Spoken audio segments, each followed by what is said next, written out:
Hello,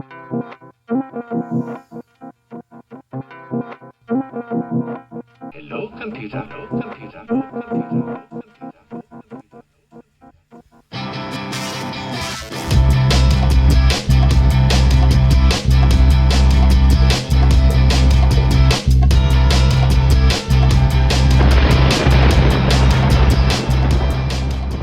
A revolutionary smartphone game or a potentially lethal fad. Pokemon Go hasn't even been out a week and already it's a viral phenomenon.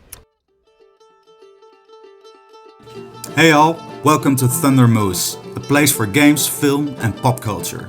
And today we're discussing Pokemon Go. Well, he texted me like 30 minutes ago saying let's meet up in Hollywood to catch Pokemon.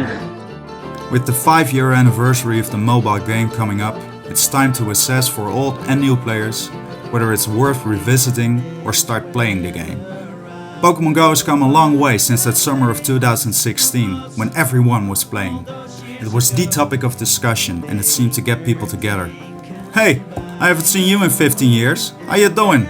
There's an Onyx over there. Let's catch it and maybe catch up. When you look at the initial burst of enthusiasm and borderline obsession, you could say things haven't been the same. But the game itself? There's been a lot of new content, which isn't all that hard to imagine with the national Pokédex containing 719 Pokémon, all waiting for their release. And then there are the shiny variants. Needless to say, the core gameplay hasn't changed all that much. There are no battles to weaken a wild Pokémon before catching it, and there aren't any gym badges to collect.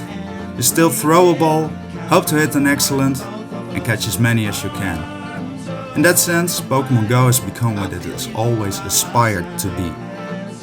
A true collectathon. With Niantic releasing shiny variants of new Pokemon every few weeks, there's enough to keep collectors occupied. Mega evolutions have also found their way into the game, but they are timer based.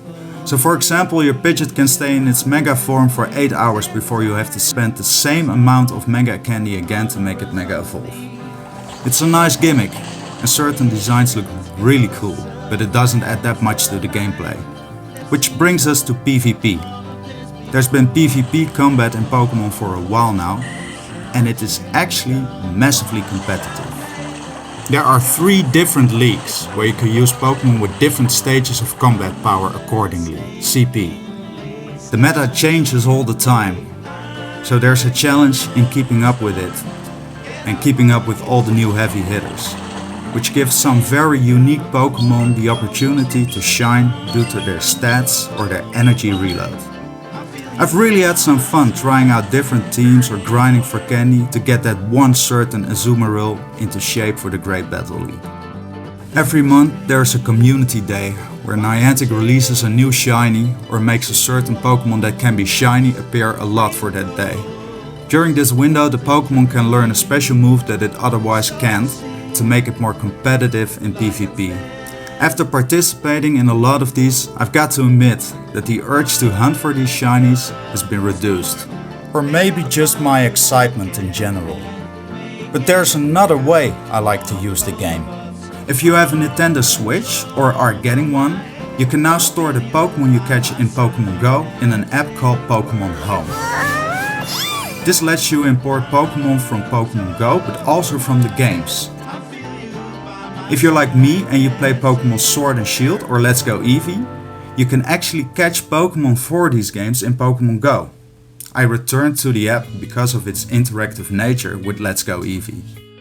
So I'm actually using Pokemon Go as an accessory for the Switch games. Kind of like the Nuke Link app for Animal Crossing.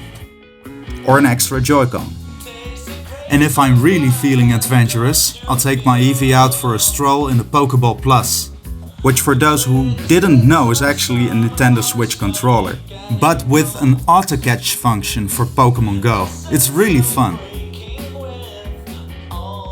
So, should you return to the Kanto, Johto and Hoenn region in your own neighborhood, or give up on the adventure?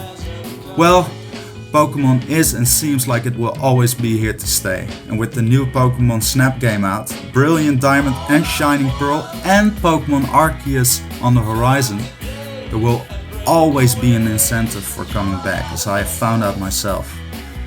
And with that, I would like to conclude our first video. Thank you all for watching. Please consider subscribing, hitting the bell button, and see you next time. Maybe even meet some new friends. What's up, Ray? The Pokemon's app right here. They got these cool little characters like dinosaurs and ducks and shit. That's Onion Turtle. Punchy Rock, purple shit. That's floor shit. That's 3 floor shit. Party Wiener, Big Dick B. You know. Bees don't even have dicks. This shit is funny as hell.